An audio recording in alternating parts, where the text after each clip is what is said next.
Hello, hello, hello, and welcome to another episode of the Sabrina Zohar Show. My name is Sabrina Zohar, and I am your host. Welcome back, babes. We're in the trenches again together, and I am so freaking excited. We have Finding Mr. Height, the one and only Allie Jackson. She came all the way from New York to come and record with us, and we answered all of your questions. We talk a lot about long-distance relationships, all the questions you guys have. And so don't forget, send in your questions, your screenshots, your profiles in the trenches at sabrinazohar.com. That way we can help you. Every single month, you guys get this extra bonus episode where we get to be in this with you and give you advice from the front lines. So I'm super excited and really grateful for you guys. As always, please don't forget, rate and review the show. Please speak with kindness if you're going to do it. We value everybody's opinions. But again, I read every single review. So shout out to all of you guys. Love you. And don't forget to share it with a friend. It means the world and it helps us grow. If you guys need anything, everything will be linked in the show notes. Here's an announcement that you guys would probably be interested in. One, welcome merch. Limited time only, and I'm so excited. But on top of that, we now just added to any course you join moving forward or have joined, you get a free group monthly coaching call. We heard your pain points. We know that you guys need help with implementing this. So Sheila is our amazing, amazing coach, and she's actually my IFS and parts work coach, and I work with her directly, and she's going to be leading you guys. So now please know everything will be in the link and show notes. If you want to join a course, ask a question, whatever you guys need, I'm here to be by your side. And if it's just to listen to the podcast, stoked to have you. Don't forget, follow along on all the socials, subscribe on YouTube. And guys, without further ado, let's get right on into it, shall we? Well, hello, Allie. Hello. I am so excited to have you in studio. Welcome to In the Trenches. I am so pumped. I'm honored to be, in this new series of yours. I'm stoked, dude, because this is their Valentine's Day in the trenches. So okay. I really hope that we can help some folks. But before we dive in, can you tell our audience who you are, what you do? And I've loved your content for so long. Could you just share a little bit more about you? Thank you. Yeah, I'm Allie Jackson.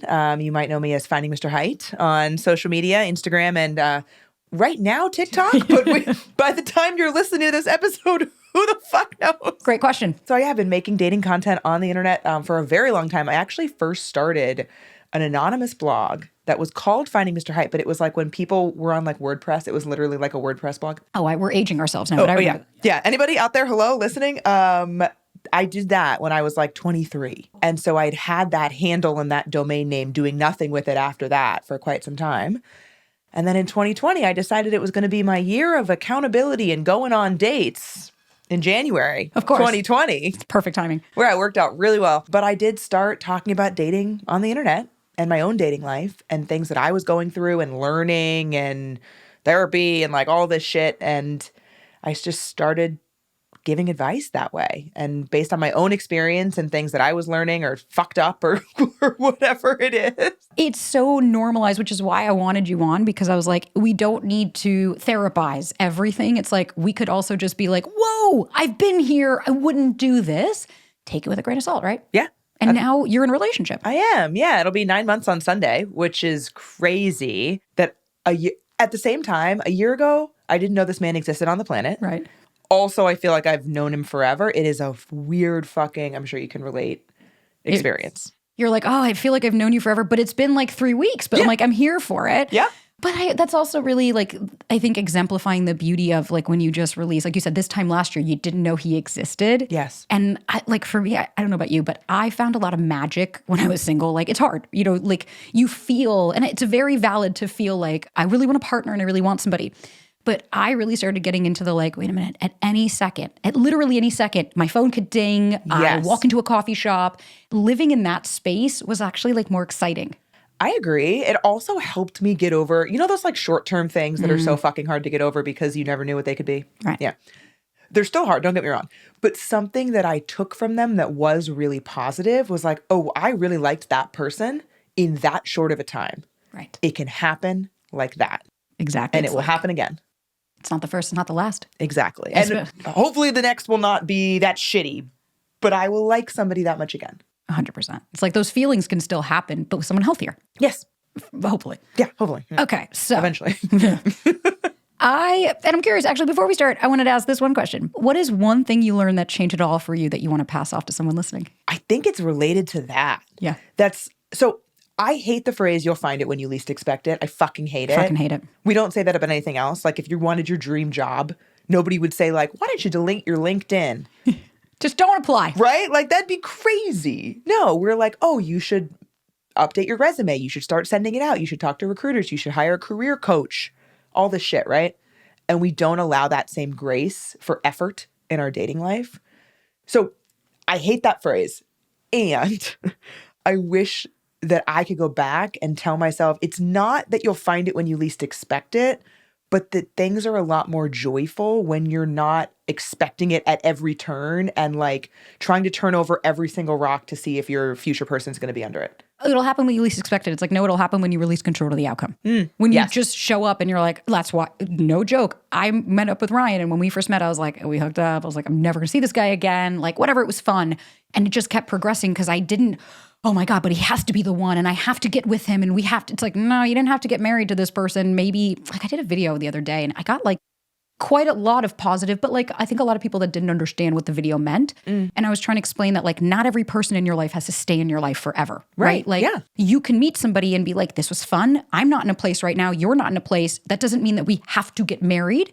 And sometimes it's okay to be like, this person taught me a lot about myself or taught me a lot about what I don't want or what I do. And it's okay to release. I mean, we think that about friends all the time. I can think back to best friends that I had that I don't talk to anymore, not because they're bad people, but just because we were best friends and really good for each other for a bit, and now we're not. Yeah, I had the same, like when my mom got sick. It was like, you were there and supportive, and then I realized after, like, you're not actually a good friend. Yeah, and like that doesn't make either of us bad people necessarily. So anyway, I think that releasing of the outcome, that is, I think, what I would want people to take away. And that is not to say that we shouldn't be making effort and figuring out our shit. Yeah. And like, you know, going out and trying to meet people because you're not going to meet people sitting in your living room. Okay, let's get to some audience questions. Let's do it. Let's help some babes out. Okay. Isabella wrote in. I met a guy while we were both traveling last August and we hit it off really well. We went on 2 dates, didn't end up having sex or even kissing, but we continued communication after parting ways. We admitted to liking each other, and at one point the text, photos, and videos got really spicy. However, as the reality of being far away from each other sunk in, we decided to keep it a friendship for now. We still text frequently, maybe once a week, with varying levels of depth.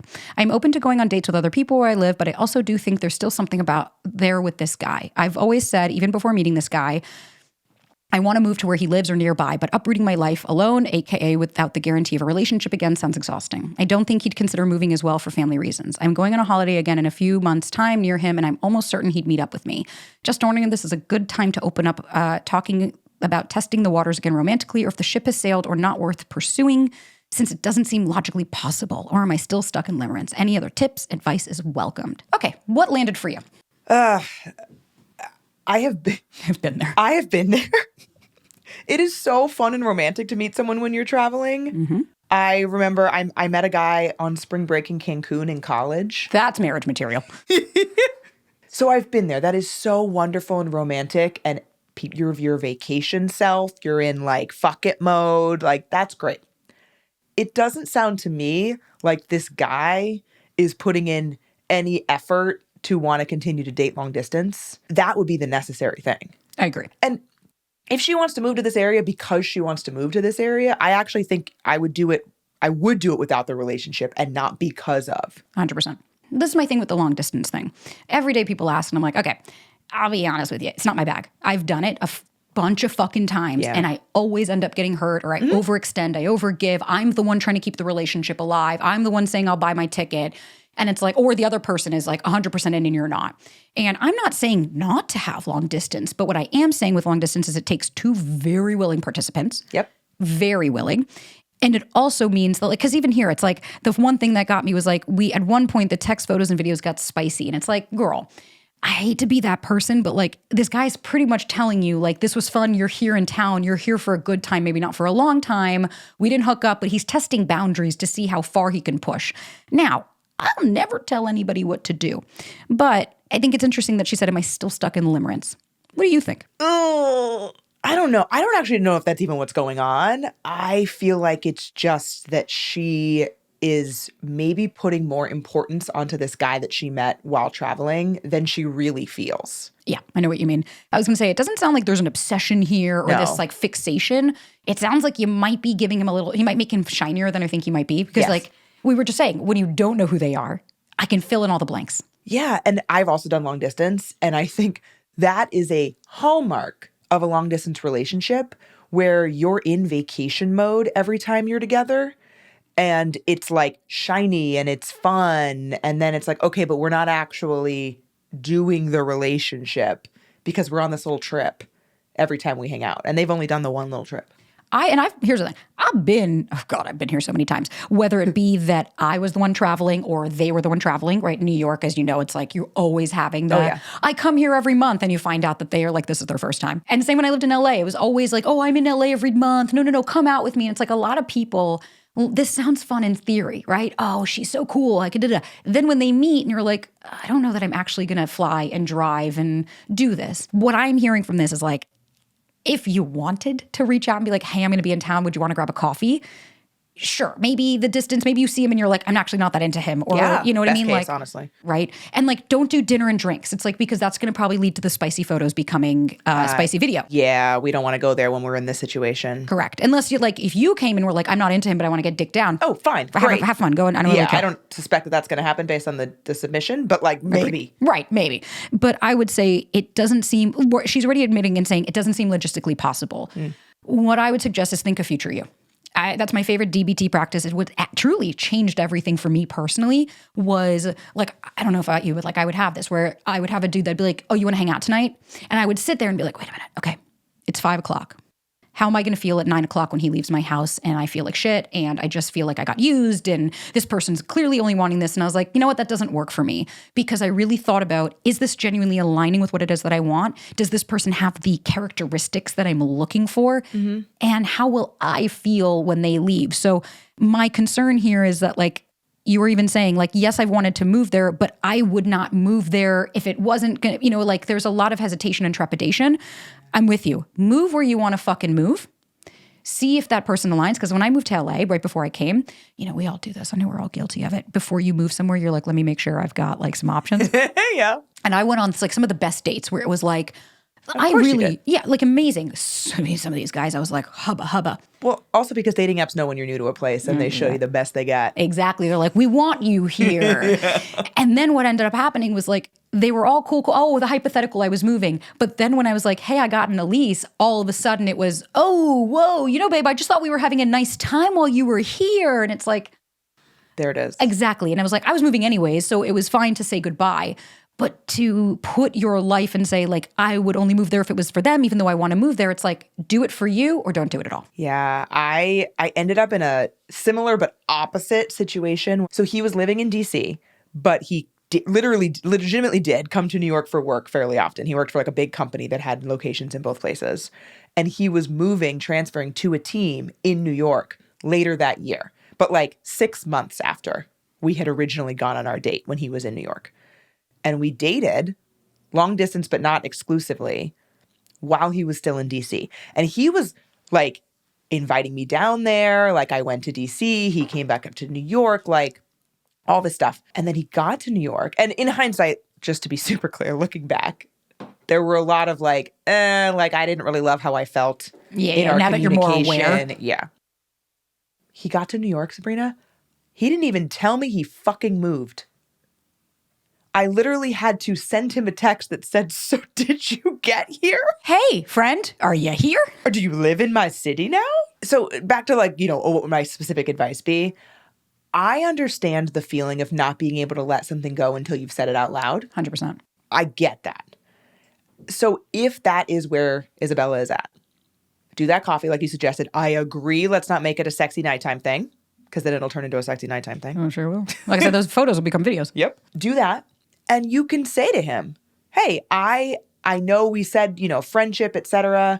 I would be interested in actually trying to do this long distance if you're on the same page. I'm with you. And if it's anything but an enthusiastic fuck yeah, let's try this, that's a no. Especially for long distance. Exactly. I'm with you 100%. Long distance has to be an enthusiastic fuck yeah from both people or it's going to crash and burn. Because you could even say like, the reason I even was on the dating apps is because I've been thinking of moving here. Like that was always my goal. Now that we met, it's like, I'd love to even pursue this knowing that there's an end game in sight. Yes. But to your point, 1,000%, it's like, or even like, honestly, do that on a FaceTime if you don't even want to meet up with him. Sure, that works too. I'm with you. Some kind of communication, or the other alternative is like, let it go, right? Yeah. But I think those are the only two sides of the spectrum that I would recommend to be on. This middle ground, she thinks they're maintaining a friendship. You're not friends. You're not friends. You never were. Thank you. I've never understood this. Like, no, but we can be friends. It's like, but you weren't. But you weren't. You were, you matched it. There's one way, there's only time this has ever worked for me is when both of us are like, I don't feel this. Yeah, me either. We didn't hook up. We didn't do anything. Sure. And you're like, you're cool, man. But like, even that friendship, it's like, what's the extent of it? Yeah. It doesn't go anywhere. Yeah. I agree. This episode is sponsored by 23andMe's Total Health membership.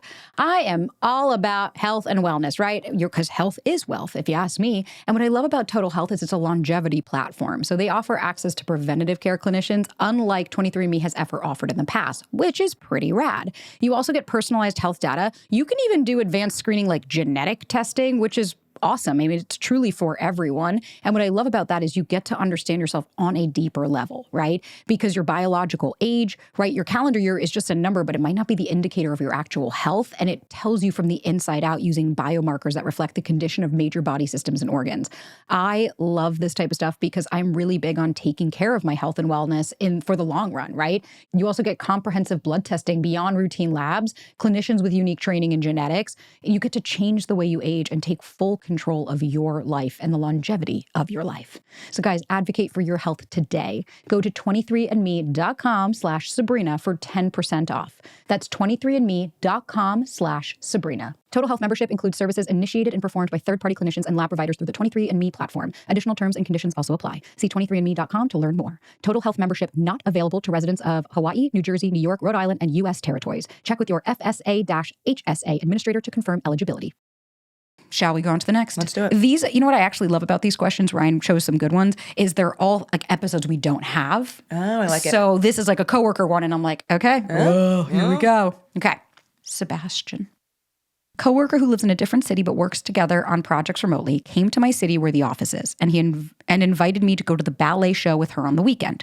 I have a spare room, so I offered it to her, and she stayed during the weekend. Nothing physical happened during her stay.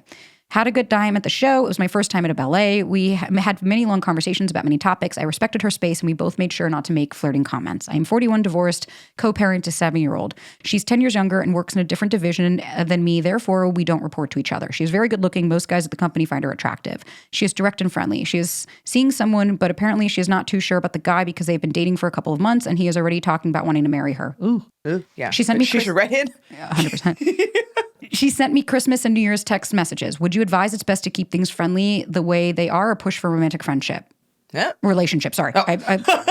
For a second, I was like, did I read that? Excuse me? Never been in this conundrum before, so your advice and opinion on this matter so much. Okay, what came to mind?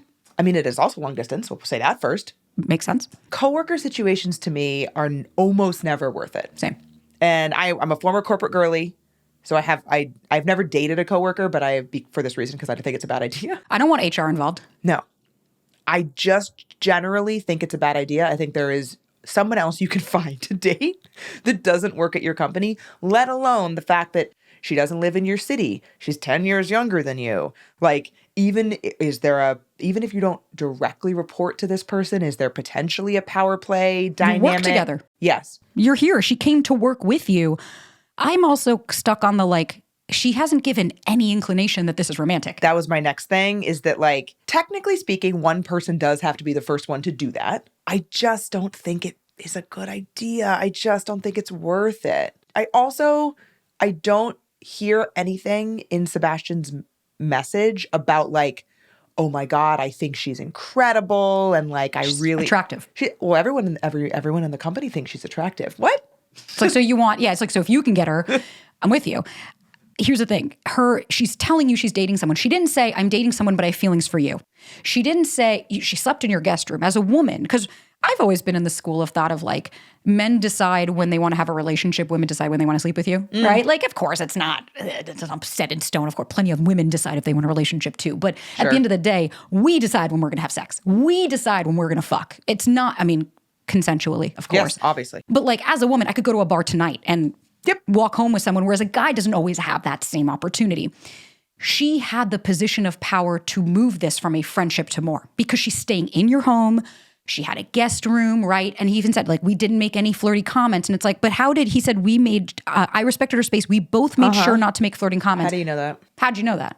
How did you both make sure not to? You were respecting what she was doing. I'm not getting anything from here that this was romantic. I'm not either. And I also picked up on what you did when she told him about the guy that she's dating.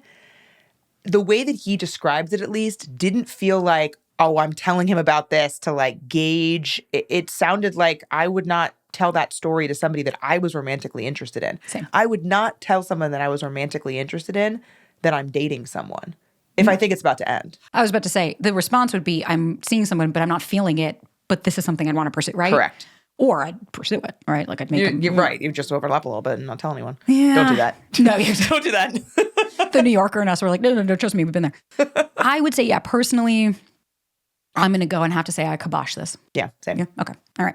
Next one. We're going to crush through some of these because a lot of them don't necessarily have this like fucking dissertation, and some of them we do. Yeah. Okay. Luna. For the first time ever, I'm just highlighting. I chuckle when certain verbiage of like, for the first time ever, it's like, okay, already the pedestal is being put, right? Yep. I found a man that makes me feel 100% seen. In the beginning, first month, he said he was really hurt and is terrified to open his heart again, was honest he had a friends with benefit.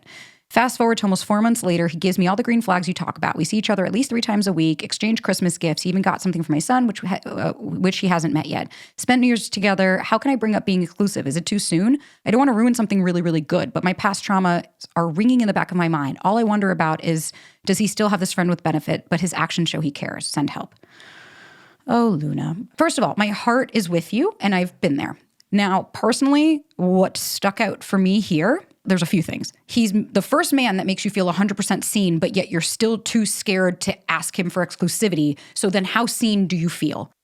And safe. Like And safe. seen and safe. Seen, heard, and understood. Safe emotionally, not just physically. So that's it. Because like, and also not to mention, in the first month, like in the beginning, anytime I hear the like, I'm terrified of getting hurt, I've been really hurt, my thoughts are like, yo, then you need to go process this and go back to a therapist. Yeah. Like, are you ready then to open up? And also telling you he has a friends with benefits, then what are you guys doing? Are you talking about like, I want a relationship, I'm super intentional, like he's meeting your son and he's around your child, but yet you don't even have clear boundaries about what you guys are? That's really detrimental to your kid as well. I think he hasn't met the son yet. He gave him a Christmas gift, but he hasn't met him yet. Oh, Pretty I don't sure. know. She didn't. She said he even got something for my son. Okay, cool. I hope so. Right? Good call. I didn't see that one, but I'm hopeful that he I'm didn't hopeful meet, that not. right? Yeah. I've heard others, so that's why. Oh, yeah, totally. But I totally understand. Listen, your fear is normal because you're a human. I don't want to ruin something really, really good. But here's the thing. What are you ruining if it's won't. that good? You won't. If you ruined it, it wasn't that good. Thank you. You didn't ruin it. Frankly, actually, I'm going to rephrase that. You're not going to ruin it because there was nothing to ruin. I say that flippantly, but I've been there, Luna. Like I really have. 100%. Even with the same timeline and spending New Year's with someone. Same. I've had it to where like right after we end it, and you're like, what the fuck? Yeah. I did it on, I asked him, not asked him because I don't believe in asking somebody. I believe in saying what you want, which we'll get to. But anyway, on New Year's Day, after we'd spent New Year's together and didn't get the answer that I was looking for. Yeah. So I really feel for her. Why the fuck does she know about his friends with benefit? Thank you. That's kind of my like, he was open about that he had a friend with benefits, and it's like, wait. What? This person that's trying to build an authentic relationship with you, that's terrified of getting hurt, but he's telling you about another person he's fucking? I'm so confused. If somebody told me that, I think I would literally be like, why did you tell me that? I had one when I met Ryan. And it was the type of thing where like he would visit, and it was like anytime he was in town, this guy was he was just so hot, and like it was very clear that like he was like emotionally unavailable is the nicest way I could put it. But like it was just and like we just had the best time. It was so fun. And I've never fucking told Ryan about that. When we started after 3 weeks, I told this guy, I was like, goodbye, no, I'm gone. Why would you tell that? The only reason that I can see that you tell somebody about that is because you are setting the expectation that what you're doing with this person is not going anywhere. Because if you have, like you said, if you have any intentionality or even hope of building a legitimate, I shouldn't say legitimate because many relationship structures are legitimate, but if you have any hope of building a monogamous, let's say, or more serious relationship with someone, You're not telling them that before it's any of their business. And prefacing with, I'm terrified to open my heart again, and I've been hurt. Again, what I hear from that's someone setting the stage for a really Correct. swift exit down the road of like, but I told you I was. Yep. Right? And they're not wrong is the thing that sucks the most about this, because I've been in this situation where somebody has verbally told me some of these things, not exactly the same thing, but like similar, right? But then their actions are saying something different, which is what's happening with Luna, I think. Yeah. And we hear the actions speak louder than words advice. Thank you for calling. I fucking hate it. It's not true. It's not true. It's not true. This is the example. Yes, words need to match actions. And I think what we do a lot of times is we look at someone's words and we look at someone's actions and we pick the one we like more. Mm-hmm. Yeah. And we're like, well, that one matters more. 100%. I'm glad you said it, because like I hate actions speak louder than words. I'm like, no, I want them to align, because that's called consistency. Correct. If my partner says, I'll be there for you, and then he shows up, it's like your actions and words aligned. Yep. That's why even when she said his actions show he care, and I'm like, but what are his words also saying to you? Mm-hmm. Are they aligned, right? And then here's also the thing, it's like you could ask, right? And this is what I mean by like what safety and seen, or how do you feel 100% seen with somebody if you're scared of saying, hey, are you still fucking that other person? Because here's my question. Did you have an intimacy talk of like, are we going to use condoms? Are we not using condoms? When's the last time you got tested? God, I really hope so. Right? Those are all, that's what came to my mind originally was like, wait a minute, what's the safety component here? If you're still not sure that he's hooking up with someone else, again, and like you said earlier, it's not, you don't ask somebody what you want. You say, here, I would love to be exclusive and in a relationship with you. I wasn't sure where, for one, where you stand. And two, if you're still hooking up with that person, I'd love to open the conversation. And I think we can go back to your advice about thinking about future you. Love future you. Future you. It's my favorite. If you think about future you 2 months from now, 3 months from now, and you're still in this situation and you didn't ask, and you're only getting more and more invested the more time goes on. 100%. And the answer doesn't change just because you didn't ask the question. As mentioned earlier, the person that I've been dating for 9 months, I didn't know a year ago. So much can happen in a year. So much can happen in less than a year. Girl, I'll tell you, 2 years, but a little over 2 years now, I would never have thought I'd be sitting in this chair talking to you about what we're talking about. Yes, but it won't happen if you don't move on from the thing that's not actually what you want. Case Kenny said it beautifully. I don't know if you've ever heard him say this. He said, having the conversation will give you what you want or what you need. He was like, it'll give you what you want, which is them, or it'll give you what you need, which is clarity. And that is a win-win. 1000%. I love that. Right. And it will get you closer to what you want eventually, because you'll find out if this thing is what you want or not. This episode is sponsored by Nutrafol. Y'all know me, and you know I love my hair and I love my Nutrafol. It has changed my hair in so many ways. I was having hair thinning, I was shedding, I was just having all these hair issues. And Nutrafol, what I love about them is they have a proactive approach and they target the root causes. So I saw improvement in my hair growth, I saw a significant decrease in shedding and visible thickness while taking Nutrafol. And what I love is that you just take 4 pills a day and that's it. And Nutrafol is the #1 dermatologist recommended hair growth supplement brand, trusted by over 1.5 million people. See, thicker, stronger, faster growing hair with less shedding in just 3 to 6 months with Nutrafol. I will never go back. And what I love even more is it's 100% drug-free ingredients. Start your hair growth journey with Nutrafol. For a limited time only, Nutrafol is offering our listeners $10 off your first month subscription and free shipping when you go to Nutrafol.com and enter the promo code Sabrina. Find out why over 4,500 healthcare professionals and stylists recommend Nutrafol for healthier hair. That's Nutrafol.com, spelled Nutrafol.com, promo code Sabrina. That's Nutrafol.com, promo code Sabrina. People ask all the time, I'm sure you can relate when I say this, of like, how did you get this relationship with Ryan? I'm like, because I've always shown up like this. Mm-hmm. First date, asking him the tough questions of like, how'd your last relationship end? What did it teach you about yourself? Like, you know, what are your intentionalities with dating? Do you want kids in marriage? Because if he was like, no, I'm like the one guy I dated that said I got a vasectomy and never want them again. Oh, okay, well, that wouldn't work. And he was like, I'm never reversing it. It's like, okay, well, then that's data for me to go, oh, well, then either we're compatible because I'm yay or we're not because I'm nay. Yes. So important to show up from the beginning. 1,000%. And I didn't always show up from the beginning. Girl, same. And therefore have learned a lot. That's where our stories come from. Literally. I couldn't give this advice if I'd always done it right. I only recently with the man, same with you. It's like only recently when you become an adult. And that's also kind of goes back to like I don't mean to age you, but like we're in our 30s now. Yeah, Point of the story being like life doesn't stop at 29 into 30 and all of a sudden that's it. It's Thank like, God. thank God. Like my life started in my 30s. Same. So, and it could be your 40s, it could be your 50s. Like how many times we hear the stories of like, I saw one, it was like somebody became like a professor at 75. It's like your life starts at any point.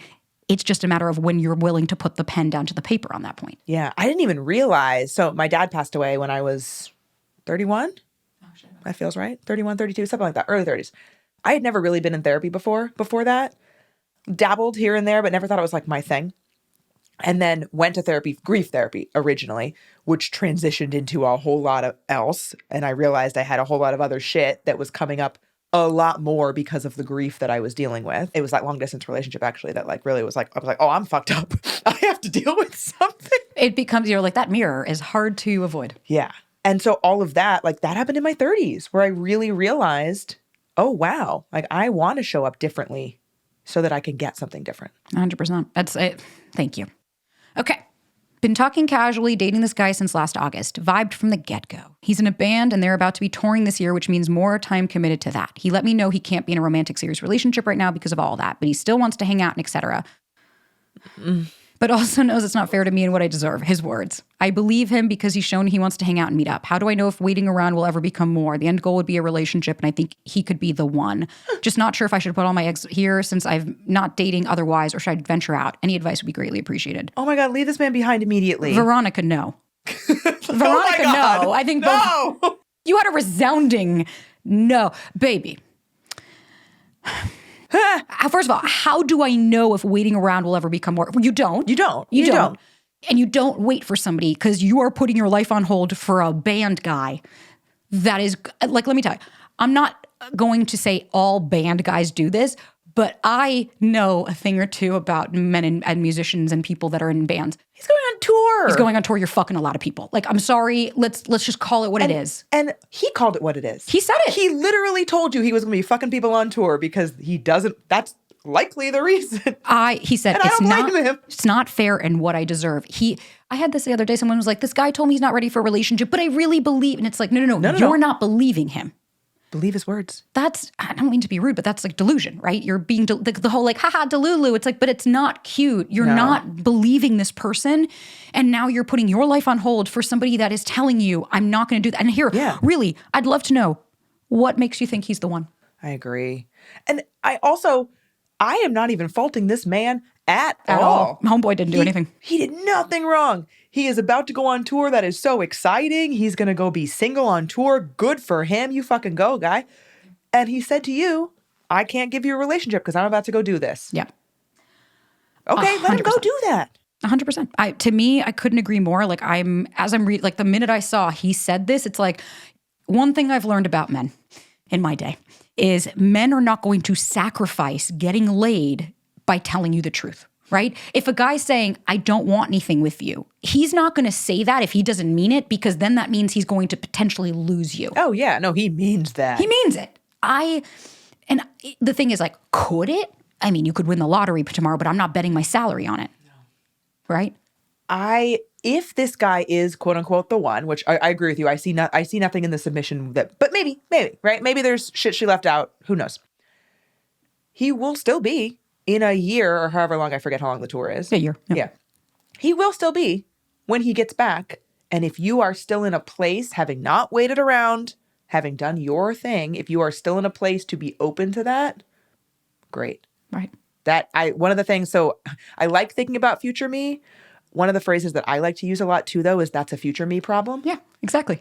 And that's the future you that makes sense to not have any control over because you're like, listen, But here's the thing. You know what I can't think of? Future me is going to be stoked that I made this decision and 1,000%. said, I'm not waiting. No. I don't believe in the wait. You don't wait for somebody. Right person, wrong time. No, what makes them the right person is that they're in your life at the right time. It is the right time. Yeah, if it's not the right time, it's not the right person. No. And like, listen, could it come years later? Absolutely. Like you said, he could come back from tour and say, I sowed my oats. I am here. I am ready. But like, I know one of my friends actually, he used to be my friend with benefits years ago, like early 20s. And he was same thing, musician and traveling. Homeboy was a gypsy. And like to this day, the only reason he is in a relationship is because she got knocked up. And he's like 45 when she got pregnant. This is years ago when I still lived in New York. And to show you, and I'm sharing this story just to show you, he was moving to go live with her for the kid. They had only had 3 dates. She got knocked up and they were like, let's do it. Wow. They said, listen, if we're in a relationship and it works great, if not, we'll co-parent. Okay. So they were going to go. I respect that. We hung out. It was the last night in town. We hadn't hooked up for like 3 years at that point. It was very like, we were he was the only person that I was like, I could genuinely be friends with him because like, we should never have hooked up. You know what I mean? Like that was a me just being desperate for attention and love, but like he wasn't the person I really wanted to do that with. Mm-hmm. He was leaving the next morning and I'll never forget. He left my house and he texts me and goes, I forgot to ask you, would you like to like fool around and have fun naked one last time before I go? And I wrote to him, I said, no, I'm good. Thank you. I'm sorry, one last time before you go to live with your future baby's mother? Yes. Oh. And he was a musician. He was in a band. And I'm not saying every musician is like this. But what I am saying is like, when someone is this honest with you and saying, I'm touring, please believe them. Believe them. I actually have a lot of respect for this guy. Me too. That he was so upfront and honest with her. And you know what? Here's my issue. This is why I hear guys say like, you know, what's the point of saying it? It's like, because there are people that like don't respect that. Ryan's told me, he's like, I have been so clear in the past telling girls like, this isn't going to change. Please stop trying to change. And he's like, and they still fucking try. They still keep going. And he's like, at that point, he's like, I feel like an asshole because I've been so honest and you're not listening to me. Yeah. Yeah. And that is the time when I would say to the guy, like, you know that you're hurting her and you should walk away even though you've been honest. But like at this point, please, Veronica, no. Well, just, baby, walk away. Okay. Hope this reaches you. You've helped me massively this year after coming out of a 10-year relationship in February, then entering the dating scene in July after moving countries. I am so happy to help. Oh, that's exciting. Yeah. I get attached to the first person I dated who happened to be a really, really great guy, but I also 100% experienced limerence. Then realized what it was and called off the relationship because it was physically hurting me. He was a secure guy, so of course he accepted this and gladly moved on. How is this turning into a question? Also, it doesn't really make sense because you had limerence on someone that was super safe and supportive and secure. It's like, then what was the limerence? What was the obsession with them? Yeah. Typically, limerence comes when there's not that present because you don't obsess over someone that's really safe. That's there for you. Right, because then it's like, oh, that just sounds like then maybe your anxiety pushed him away, right? I don't know that this is limerence. Maybe, or yeah. Who know? I don't know, whatever. Right? Yeah, that part maybe doesn't matter. We'll see what's exactly. the question. Okay. And then I had so she says, he was secure guy, and so he of course accepted this and gladly moved on. And then I had a massive panic attack and regretted it instantly. Did the work over the past few months and went no contact. Got into a really, really great place, came to terms with it.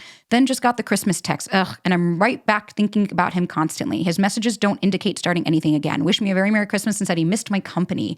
Why do men do this? Text out of the blue. I mean, people text out of the blue because they're lonely. Yeah, thank you. They're bored. They're lonely. They've seen you naked before. This is not a why do men do this. It is a people do this. I have done it in my past. Same. Like people do this. Same. And I think it is less about wondering why they're doing it and more about thinking about how did that make me feel and what do I want to do now, rather than like obsessing over the intentionality behind someone's text. You're self-abandoning at that point because you're so focused on what they're doing, but you're not looking at yourself. Exactly. And like Britt Frank always says, let's reframe the why to I don't like. Mm-hmm. Okay, cool. I don't like that he did this and he texted me. I'm like, okay, what don't I like about it? Well, he's not being intentional. Okay, so then I don't need to engage in this anymore. Nope. Right? Because the more we try to understand them, the further from ourselves we're getting. Because as far as I'm concerned, somebody sending Merry Christmas, it's the lowest fucking hanging fruit. The chances that I'm the only person he sent that to are very low. I was going to say, especially when there's no name associated or I've missed you. It's like, okay, what did you miss? I'd like a list. What'd you miss? What do you miss about me? And like, I guess that's why I'm like, there's a lot of disconnection here because you ended it with this really secure guy, but he gladly ended it. It's like, wait, I'm confused. Like he gladly ended it. It's like, so then how safe and secure was this person? It's like, are we maybe misconstruing behavior as safe? And that's okay. I'm not shaming or blaming anybody. But when I read things like this, I understand that I got attached to this person. Okay, so it was more outcome driven and that's fine. But whatever the terminology is, it's like, I think even just looking and saying, I ended it, but then I had a massive panic attack. I regretted it, ended it. And I'm like, I'm a little confused as to what did you regret and / what did you even have? I was wondering the same thing it would be one thing if she said, I ended things with this really great guy because of my own shit. And having worked through that shit, I am curious if we maybe could try again.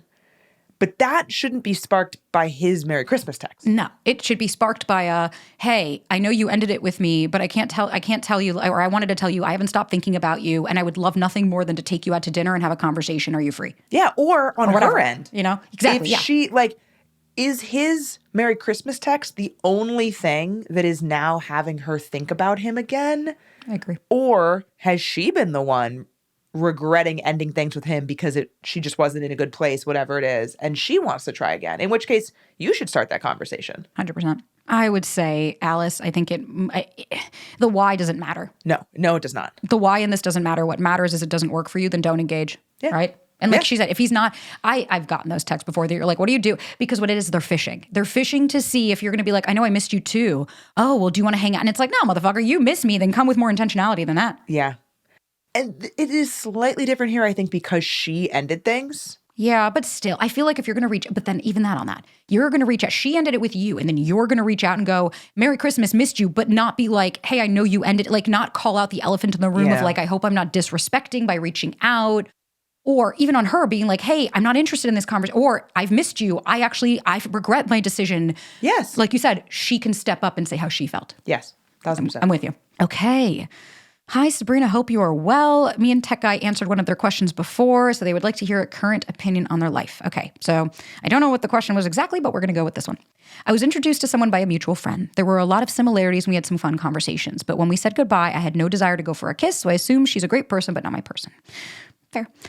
I understand it, but at the same time, it's like, that's a quick judgment. Yeah, that's fast, but okay. Yeah. That's fine. And like, it happens. I understand. Yeah. We kept in touch because she is a massage therapist and I will be going to school for massage therapy. Since she is also a Reiki master, I thought it would be interesting to have a massage. After the last session, we were chatting and decided to grab food. During lunch, she asked, how do I deal with conflict? I answered it and asked her for her answer to it as well.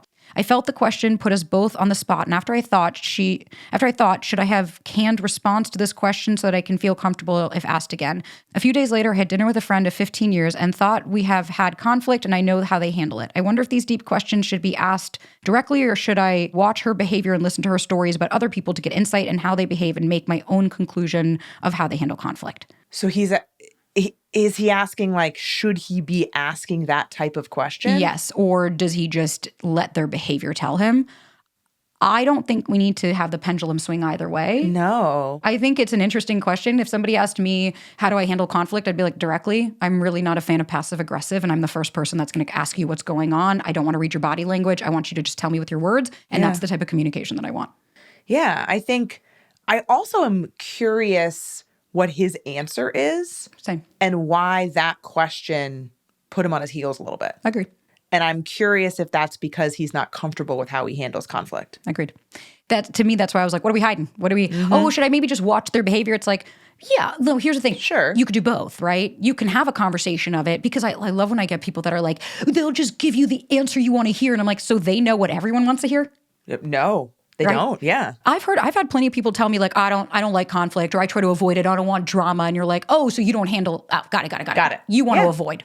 Yeah, or there are people who, one of the things that I think is really interesting about people is whether they want to hash everything out in the moment always, or if there's somebody who needs to like take a beat, gather their thoughts, because neither of those things is wrong. No, but in the extremes, they can be, right? Oh, for sure. So it's like, of course, right? If we have the super avoidant where you're like, no, you can't go 5 days without fucking acknowledging this. Yes. Or the really anxious, it's like, hey man, take a fucking minute, go regulate for a second. You don't need to act out of emotion. Yeah. But I'm with you. It's like for me, I'm very direct. I want to handle it that evening or the next morning. Some people could say that doesn't work for me. And like, that's okay. I'm totally cool with you handle things how you want it. That just means we're not compatible.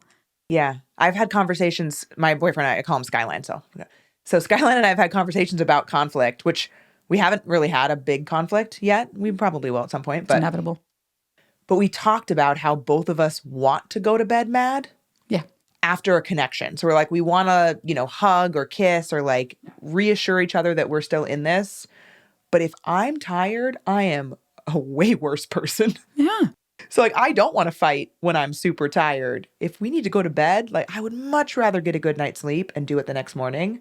Some people though wouldn't be able to sleep and Yeah. then they want to hash it out. So I don't think that it is necessarily that they're going to tell you what you want to hear, because you're right. How would they know? No, How right. would they know that I feel I want to go to bed mad? Right? Like Ryan and I, we had like a tiff the other day, and it was like, I needed an hour. And I was like, I had 2 clients, and I was like, I'm going to go focus on my clients, and I'm going to go to the gym after. And I was like, and then we'll talk, because I need to distract, regulate, and then like come back to myself.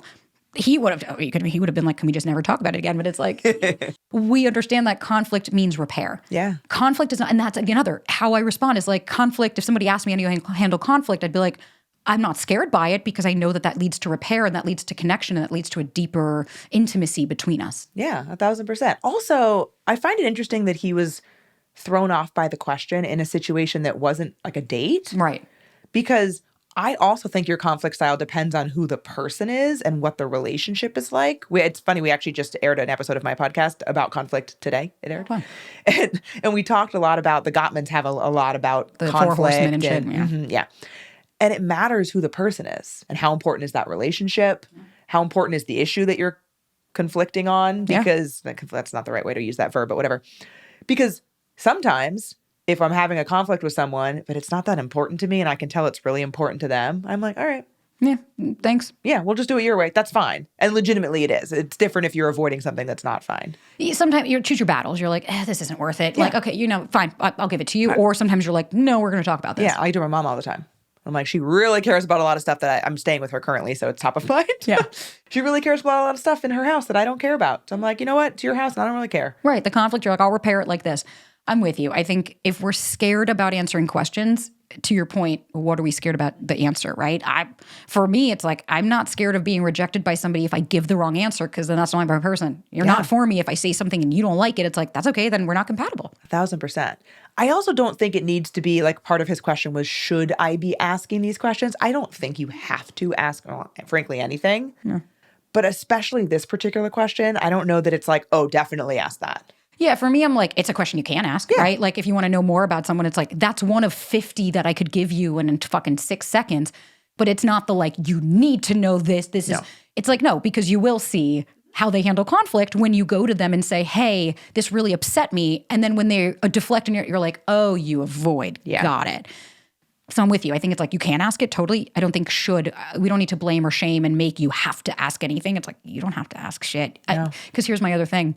What's your priorities? What's more important to you? If conflict and repair is really big and you're like, I don't fuck with this, right? Because like, for me, what's a non-negotiable in conflict is like, we don't curse at each other. Yep. Right? I've only once said fuck you. And like he was like, oh, it was very warranted what he said to me.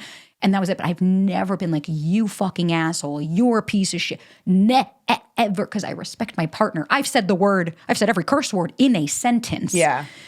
Like, your behavior is bullshit and this fucking hurts me, but I would never attack my partner or their character. That's the stuff we want to look at. Yeah. I had a partner once who we used to fight so much. It was the highest conflict relationship I've ever been in. I hated it. And I once asked him, is this normal for you? And he was like, yeah.